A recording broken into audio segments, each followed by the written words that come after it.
welcome to another podcast batching day. Yay! We've got some amazing guests lined up for you today, so make sure you're tuning in at the top of every 2 hours. It is 8 a.m. Melbourne time, and we will be here at 8, at 10, and then at 12 or 1. I'll let you know as we go.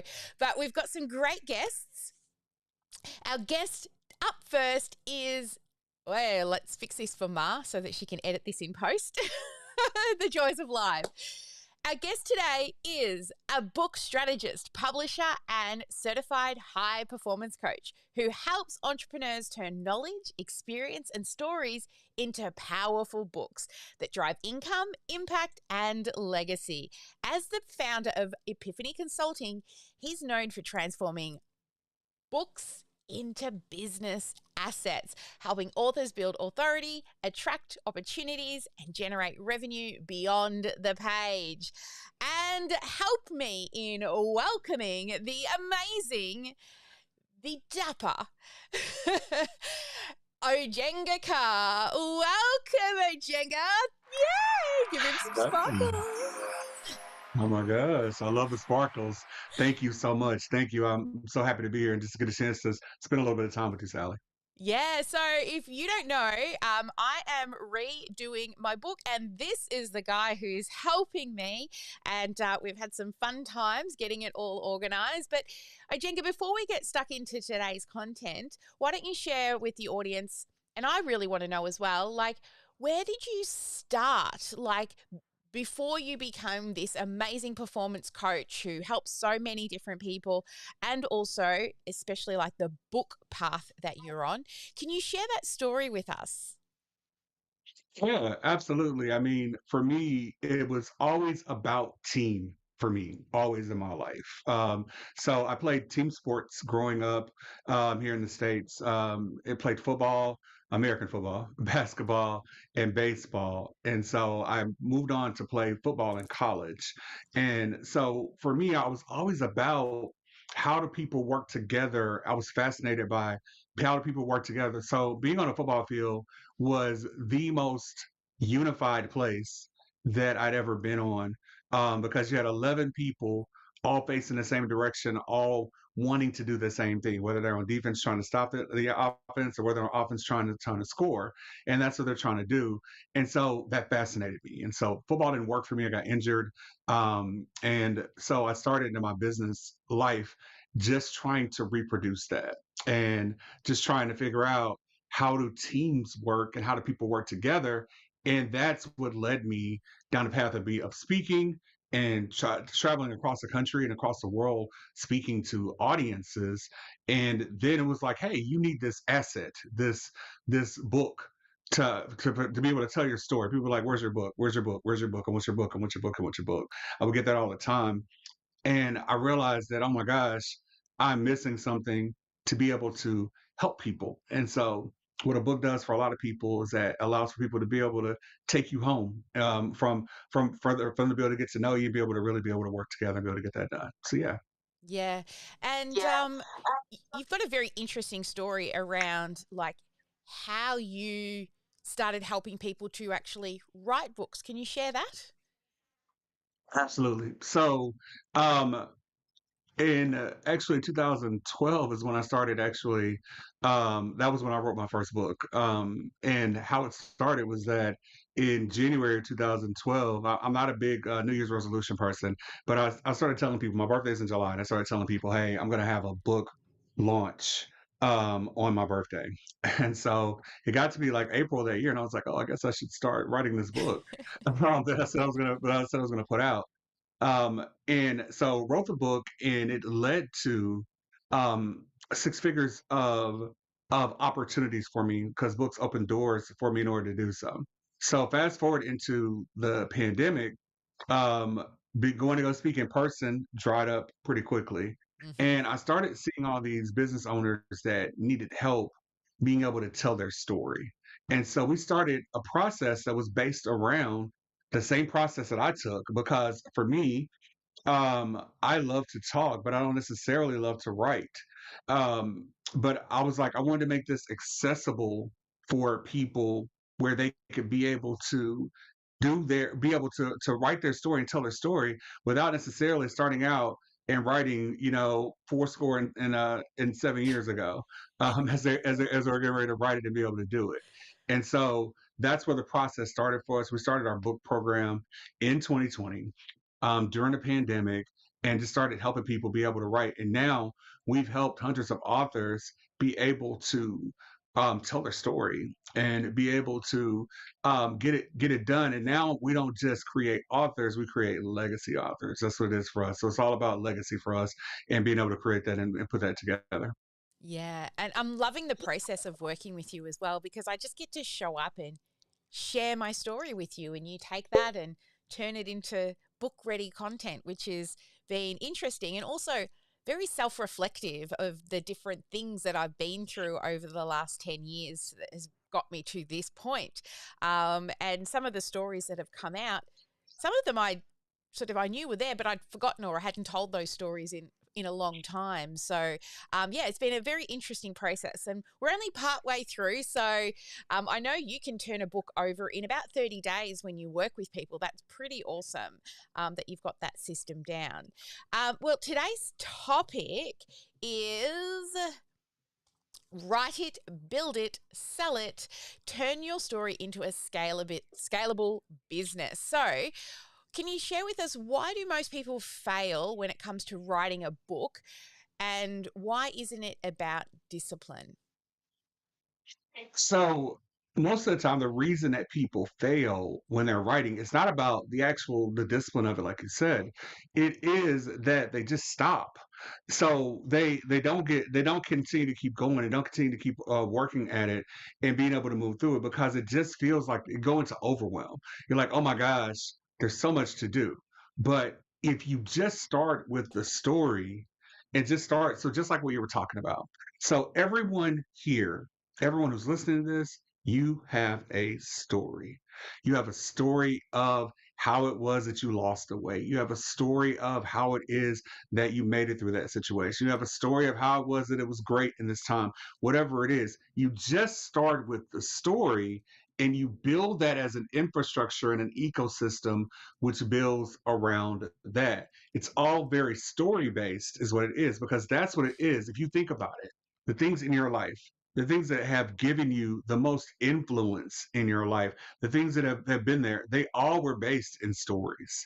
And so we have the story that's there, but instead we get paralysis by analysis and we get stuck in thinking that we need to write formally and write it to be able to create it. So many times before we even write it, we speak it. And so we speak it and put it out. And now we have all of these tools in order to be able to truly be able to capture and be able to move forward to do it, whether that's here on Zoom, whether that is the recorder on your phone, whatever it is that can record these thoughts. And now we can take those and really be able to organize them and put them in the right space and be able to do that. Yeah, I know when Yeah, I I know did the first book, it was hard sitting there looking at a blank page and I just started typing and then it's just a mess of words. I love what I'm seeing come back from you. It's structure and it is in a way that's easy to consume. It's not a fiction book, right? This is a book that is educational. That's mostly what you help people with, right? Writing books that are right. education. Can you explain a bit more around that and why it's important? So the reason why it is that we work in that space is that there all of us have something to be able to teach to this world. And so I'm a framework junkie, is what I am. So I love, excuse me, I love to create frameworks. And so in creating those frameworks, for me, it's like, hey, the way that you think about this thing is original to you. But it may be original to you, but you still have a tribe of people who are going to think about those things in that way and who they're really going to be. So we have to really niche down. We say niches gets riches. And so we have to really be able to niche down into it and say, here it is, and here's that space in order to do so. So it might be something that you say in minute 18 of a conversation that really is the leading piece that comes around with it. But when we just talk through our thoughts, it allows us to be able to do it. So in our process, what we do is that we lay out those chapters first. We lay out what the chapter subjects are, and then we ask questions that elicit great stories that come from that for each one of those chapters. So by doing that, you have those great stories, but they're building around a structure and a framework that allows for you to be able to teach. And so if you can teach it, then that's really where the difference comes in it. You know, we used to when I was on the road, all the time be like, you know, you remember so much of a percentage of what it is that you hear, so much of a percentage of what it is that you write, and so much of a percentage of what it is that you actually teach. Mm. So what you're actually doing by writing your book is that you're becoming better at whatever it is that you do because you're teaching it. And when you teach that, that allows for people to be able to grow. Oh, look, I have a really good saying that I use all the time, which is the best way to learn is to teach. And definitely, when I first started building automations and trying to understand funnels and how all the pieces link together, teaching it live to people every day or every week that I was doing as I was learning, it really helped to solidify that. And also, look, I was doing a particular type of therapy. It's called ACT therapy, acceptance commitment therapy. And it was a group session I'd go to, but every Thursday I'd do the session, but then I'd come home and I would do Thoughtful Thursday and I would just go live and teach on some of the frameworks that I learned during the group coaching, the group therapy session. So, again, great way to learn is to teach. And with the way you're interviewing me, I am finding that I'm doing a lot of reflecting on my story and my past and, and then seeing it come back to me. Oops, sorry, come back to me with your structure is really, really cool. So, what role do structure and positioning really play in the actual finishing of the book? So where that plays into it is that we can all tell a story. We can all loop together a story and be able to talk and and what we see with our clients all the time, we're like, oh well, I feel like I'm just kind of talking in circles, but you're not. You're actually puking these golden nuggets that come up. That's what happens. And so within your talk, something comes out that's amazing that you had no idea that even came. And so what we do is string those golden nuggets together, and then that's where that structure comes from. And so no matter what, we'll find a real um, framework that comes along with it. And then when that framework is with it, then now or if you come to it with a framework, many people. So if you're a business owner and you've been out teaching something, then you have a way that you do things. And so it might be the wave framework, or it might be the whatever it is that you do, right? So now we can take that framework that is that you've been working in and then tie your stories to that. And now that becomes an asset. And so now we move from it becoming a book and a product to becoming an asset. And then that asset lives in what we like to call the integrated product suite. And so within that integrated product suite, it's just like a pool, is what it's like. Okay. So when you enter into zero entry into a pool, that's where you get your feet wet. So people get to know your business and your life through this zero entry pool that's there, right? And so that might be through something that is a free product or something they get. They might just get something from you on social that they get. They may be getting videos from you on YouTube or whatever along those lines that are free. Your book sits in what would be the 3 feet of that pool. When you're in the 3 feet of the pool, you are comfortable. Think about it. When you're inside of a pool, you're comfortable at that point in time. When you're in the 3 feet, the water is waist deep for you. You've adjusted. You're not hot. You're not cold. That's where your book sits because it allows for people to be able to really be there and work within that. But then there's the 4 to 5 feet. So for me, I'm 6'7", so the 5 feet is only about chest high or so with me. But some people it's like I'd be neck high nearly or whatever underwater. along with it. Exactly, you're nearly underwater with it. But at that 5, maybe you're bobbing up and down at that 5, but you're there, but you're really immersed in what is going on at that point in time. So now that might be the next level of whatever your business is or whatever it is that you create with that. And then, see, I lifeguarded when I was in college. Um, And when I used to lifeguard, the kids, in order for them to be a lifeguard at a community pool, and so the kids they had to take a test in order to be able to get to the deep end. They had to show me they could swim across the pool because what I didn't want to do was get wet and dive into the water and have to go save somebody. So luckily, I lifeguarded for an entire summer, didn't have to save anybody, so it was good. Okay, we didn't want that for us to happen. But for someone to get into the deep end of what it is that you do, your higher programs, your bigger pieces, your more one-on-one things, then they have to kind of pass through all these areas of the pool to be able to get in to get to that deep end.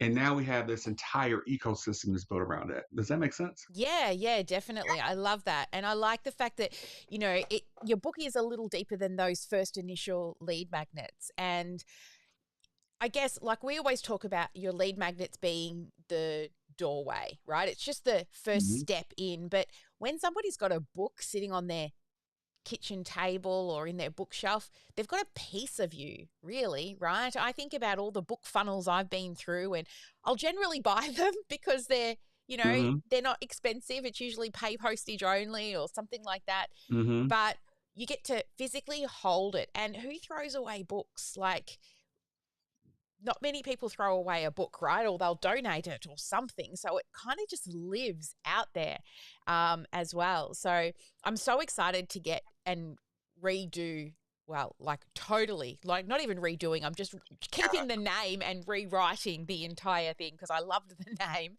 Um, Yeah. I can't wait for that. But look, once somebody has got that book, right? They've published it. How can a book then become revenue generating and become an asset rather than just like a product that people have? So the way that it becomes generating, becomes an asset, is that you use it as that ticket to that next level and to that next part of the pool.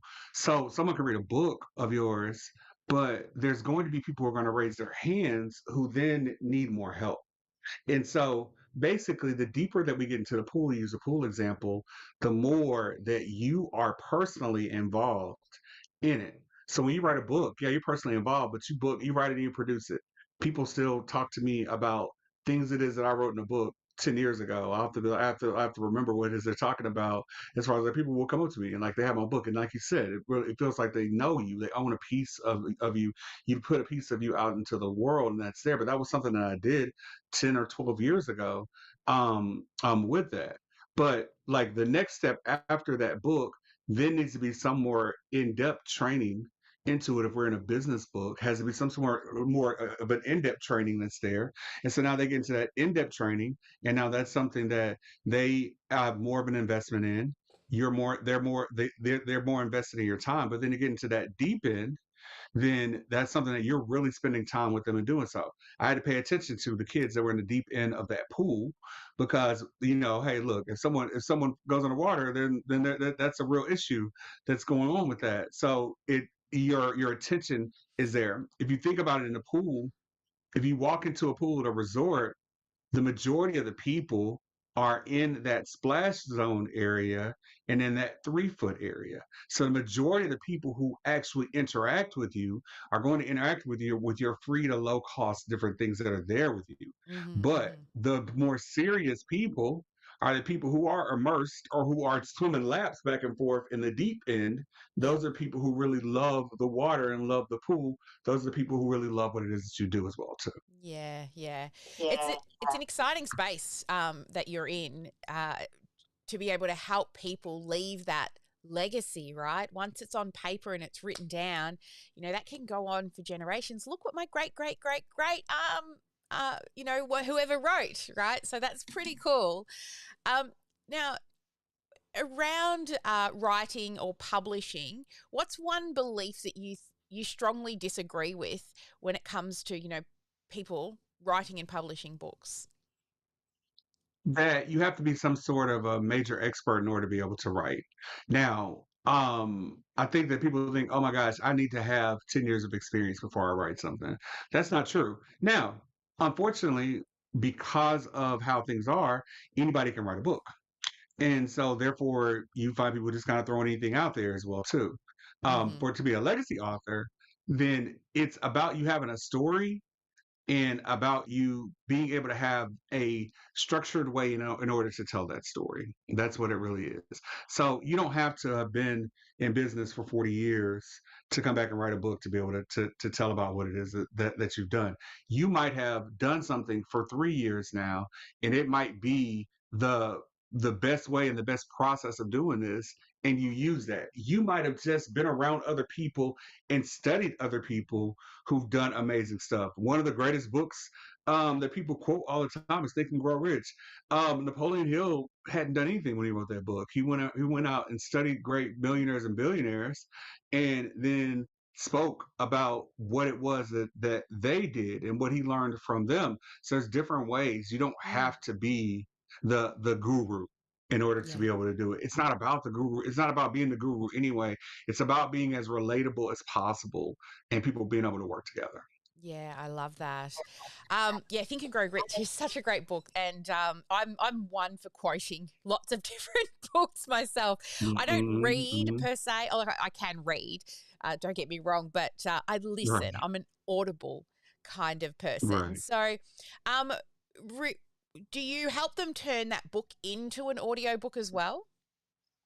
Yes, we help them to turn into an audiobook, but really the bigger piece of the asset is by placing that book now into that integrated product suite and saying, okay, now what's the next step? What's the next step behind the book?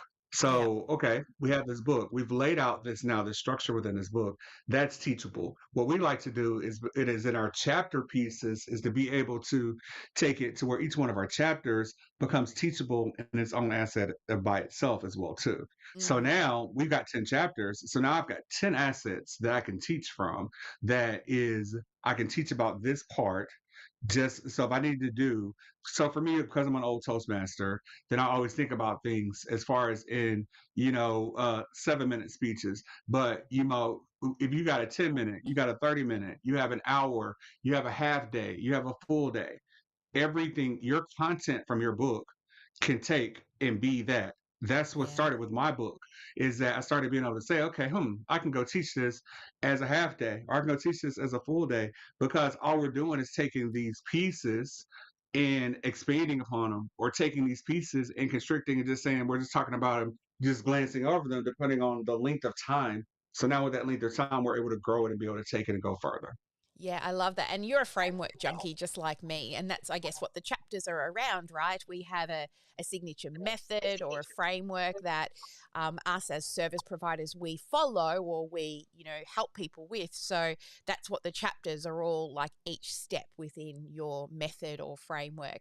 And I love that we can, and what a great talking point when you're on a stage or you're running a challenge or you're running a webinar. Like I've taken this from chapter 4 from my book and let's dive deeper beneath the words in the book. So that's, yeah, really cool. I'll be using it a lot once we're finished.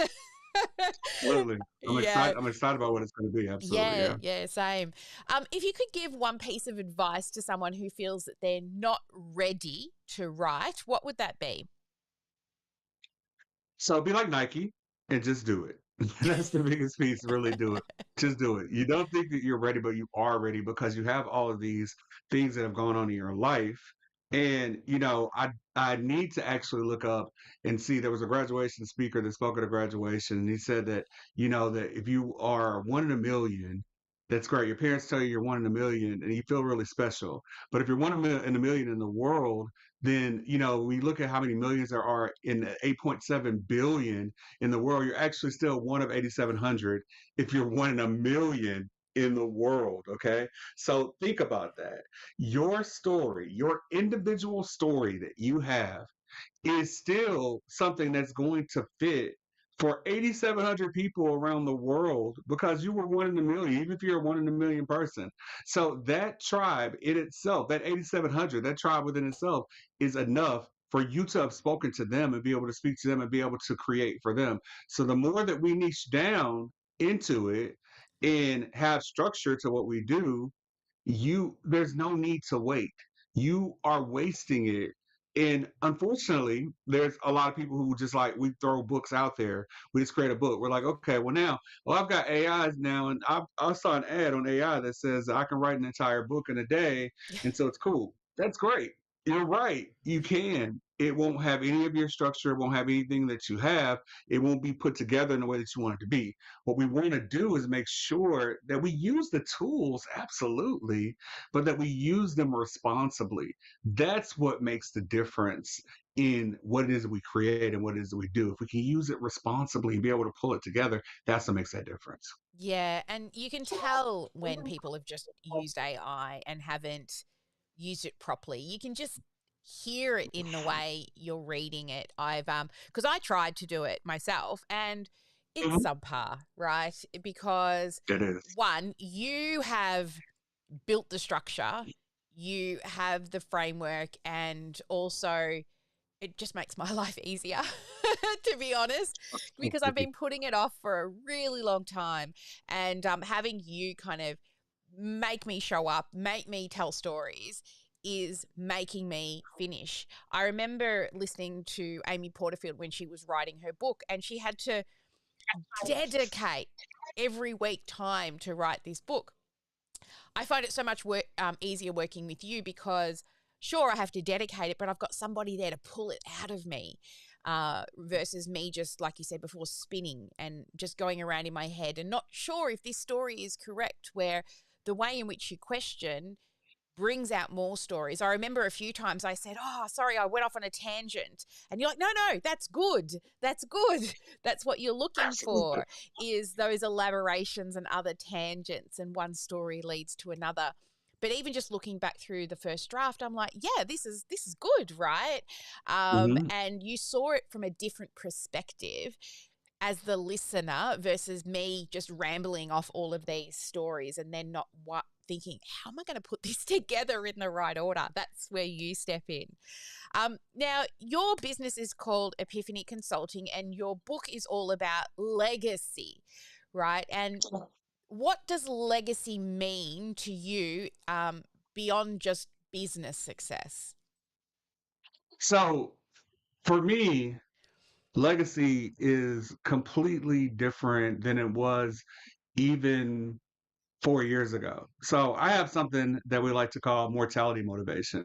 And so when you have mortality motivation, your life is completely different. So back in 2022, I was on the road traveling, working, but I was feeling really sick, honestly. I'd had COVID and I ended up having long COVID. And so I was feeling really sick and I just wasn't feeling right. I was having this swelling that was going on in my legs. And so I took the time off the road. I was in bed with a client because I was doing consulting work with a client on site, and it was a very high stress situation, crazy high stress situation. So I took the time off. I said I'm going to take Monday and not come back on Monday and go to the doctor. So I went to the doctor, and they ended up doing an angiogram. They did an angiogram, and he was only in for like in my legs, and he was only in for like 5 minutes. He came back out and he was like, "Hey, look, you have blockage in your heart." And he was like, "This is a situation that it would have you that somebody would have found you. That's basically the way it was going to work, doing so." And so I had to have surprise open heart surgery, which that's never fun as far as surprise. And after that open heart surgery, I know it's like that's like surprise. Here we go. Yes, So after that surprise. open heart surgery, I know, right? That's it.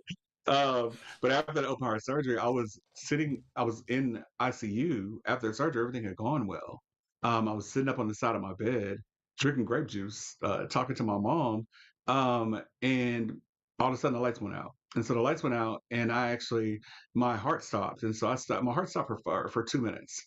I Wow. was gone for 2 minutes, and so only because I was in ICU, that's the only reason why I'm still here, because somebody was actually looking at my heart monitor at the moment that I flatlined and did so. So they came in and did the shocks and all those different things and those things with it.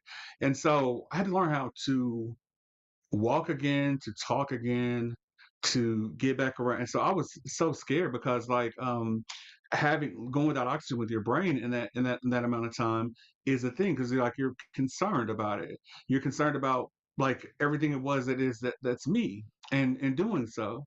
And so after battling through that and then losing my mom passed not long after that. Oh, And battling through other health issues and different things along those lines, it made me think a lot more. about my legacy here on this earth and what it is I'm going to leave here. I'm really, really smart. I have a 31-year-old and a 10-year-old. I'm really, really smart. I decided to start all the way over again. And so I am always thinking about what I'm going to leave here for my children. And it made me think about business in a different way. And it made me think about for you, for your book, and for what is it you that what are you leaving here? Like that knowledge and being able to do so. What are you leaving here? I got the opportunity, and sorry to tell an additional story, but I got the Oh, opportunity to work good. with one of my mom's close friends, and so she taught for over 40 years. And so we just finished her book and did her book signing just a couple of weeks ago as we're recording this. And it's just the fact of, and she has these, it's great, it has a structure, we have framework within it and everything along those lines. There's some things about teaching that she's teaching along with it, but it's also you're telling the story. She's, 70, so she went through desegregation as a child, Mm, being in the South in America. Teaching and going to school in those areas and those things like that. These are the lessons that we need to know. There's lessons that you have that you've learned in your business that are necessary, and so that's what it yeah. really is about being a legacy author. Yeah. Well, I mean, how scary is that? Like flatlining, having to learn to walk again. I mean, I've done the having to learn to walk again, but losing your mental capacity and having to learn to speak again, that would be so scary. And coming out of that and then not only creating your own legacy, but helping so many other people now create theirs, must feel amazing. And I'm sure when you look at all of these authors that you're now helping to create their legacy, it must be so inspiring and humbling at the same time. I know it is like that for us when we help people turn their idea into income and then passive revenue. But more than anything, it's it's the way they feel, right? Like just the thought of having that book in your hand, right? It's a proud moment for the author, but you get to participate in that part of their journey. It's that's pretty awesome what you do, Oginga, and yeah, definitely amazing. All right, well, we are at the fast talk segment of the episode, so this is where I ask you Awesome. questions. You got 2 minutes, and we get through as many of them as possible. Ma puts the questions together, our podcast manager, and she always starts off pretty easy for you, but I don't know the questions until we get to this segment either. So I'm always interested to see what they are and what your answers are going to be. Are you ready for fast talk? I'm ready. Let's All do it. I love right, game let's shows. do it. All righty. So, first question, writing or speaking? Speaking. Book or course? Ooh, force. Print or digital? Print. Online first or write as you go? Oh, sorry, outline first or write as you go? Outline first, definitely. Morning writing or late night writing? I'm a late night person. Yeah. Coffee or tea? Ooh, tea. Tea for Tea. me. Oh, I'm a coffee girl. Storytelling or strategy? Ooh, ooh. Strategy. Inspiration or discipline? Inspiration. Self publishing or traditional publishing? Self, all the way. Love that. Short chapters or long chapters? Hmm. I think short chapters are fine. Yeah. Authority or visibility? Ooh, authority. Impact or income? Income. Cha-ching. Funnel or free content? Funnel. One Okay. big idea or multiple ideas? One big idea that branches out. Yeah. All right. Personal story or professional expertise? Ooh, personal story. build your audience first or write your book first? Write your book first. It'll build Uh, on it. It'll be built, they'll come. yeah. And what's one word to describe your business journey? Ooh, magical. Magical. I love it. Oh dear, hang on a second. I've lost Oginga. Here he is. There we go. Okay, I got you. Yes, All I right, now love it. Ma, I love it. you love that. Now Ash just said on the live stream, she says, "Give me an 800 page book any day." This girl has a library in her house. However, I must say she loves to Oh my read. God. I've never seen like Yeah, she reads our stuff. I'm like, I can't keep up with how fast this girl reads. So, and she reads and retains, which is amazing. All right, that is now amazing. Ma always gets me to ask this question. So you've got to say the sentence and then complete it yourself. So the sentence is, "My name is Oginga Carr and I sparkle because," and then you complete the sentence. Okay. My name is Oginga Carr, and I sparkle because I care. Like Oh, I care about what's next and what's great for other people. oh, that is so lovely, Oginga. Okay, so next is if people want to find, oops, wrong button. Where did I put it? That is not it. Hang on, I'll find it. I'm all over the place. I'm all over the place. This is the one I think I'm looking for. Yes, this scene right here.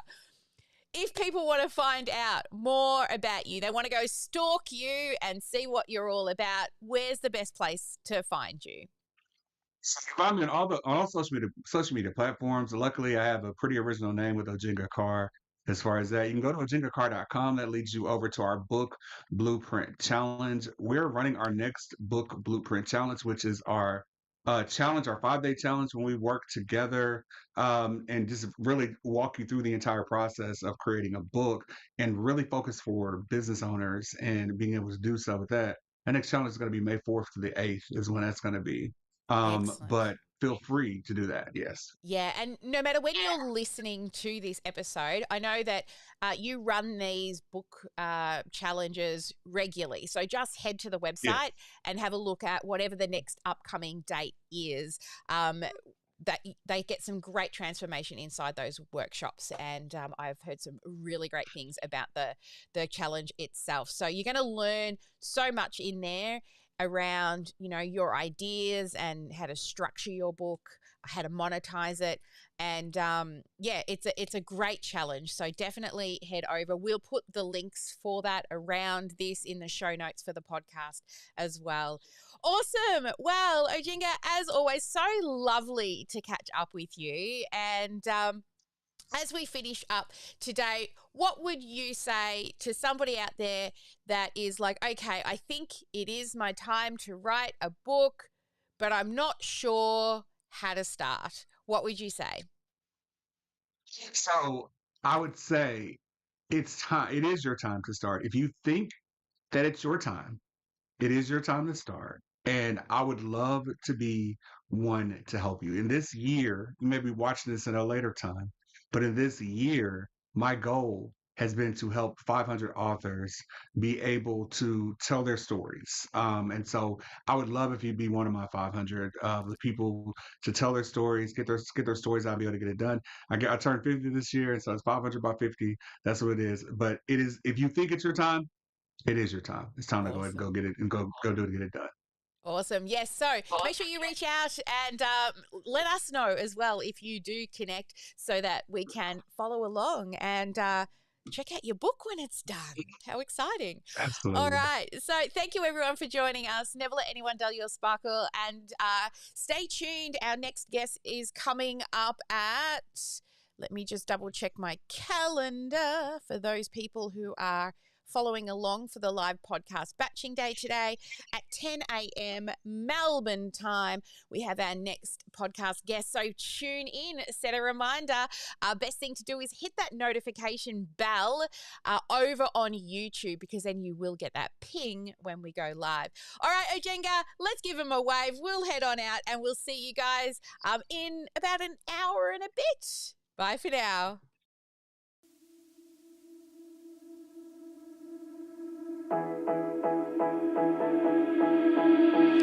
You've been hiding in the shadows way too long.